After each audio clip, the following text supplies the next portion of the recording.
In 2025, Malaysian banks are facing a complex lending landscape. With rising fintech disruption, climate risk, and a dynamic economy, how do they assess loans that carry higher risk than others?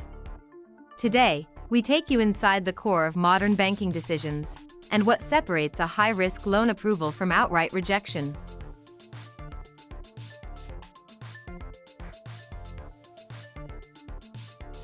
Malaysia's financial ecosystem in 2025 is reshaped by new rules. At the center, the Consumer Credit Bill 2025.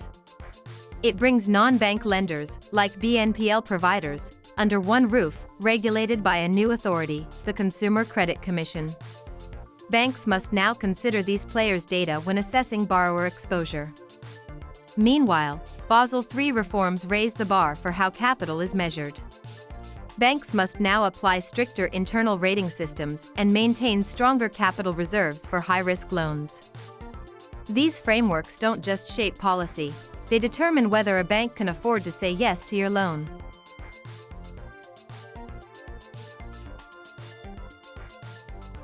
Meet the modern loan officer. It's not a person, it's a system.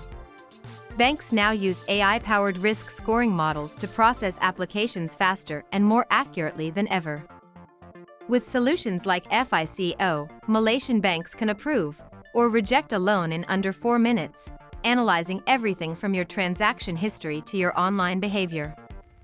These models use machine learning tools like LightGBM and XGBoost, predicting not just if you'll default, but when and why. AI doesn't just assess risk, it also flags money mules, cyber fraud, and synthetic IDs in real time.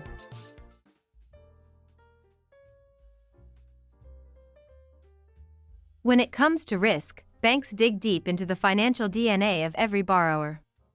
First, the debt service coverage ratio. If your cash flow can't cover loan payments by 1.2 times or more, you're in the danger zone.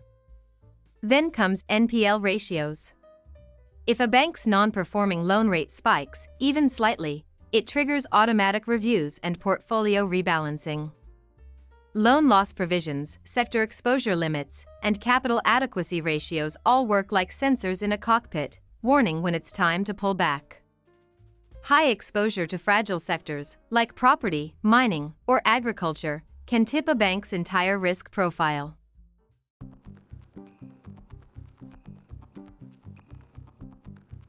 In 2025, Malaysian banks are facing new forms of credit risk, from climate exposure to cyber fraud.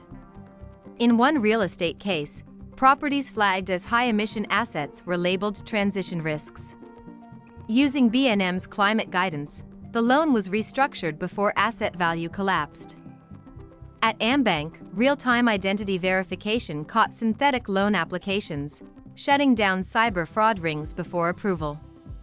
Their AI flagged inconsistencies in under 4 minutes. Lending decisions now include environmental stress tests. A palm oil borrower operating in a red flag zone saw loan terms tightened, not for poor cash flow, but for unsustainable land practices. As risk evolves, so does resilience.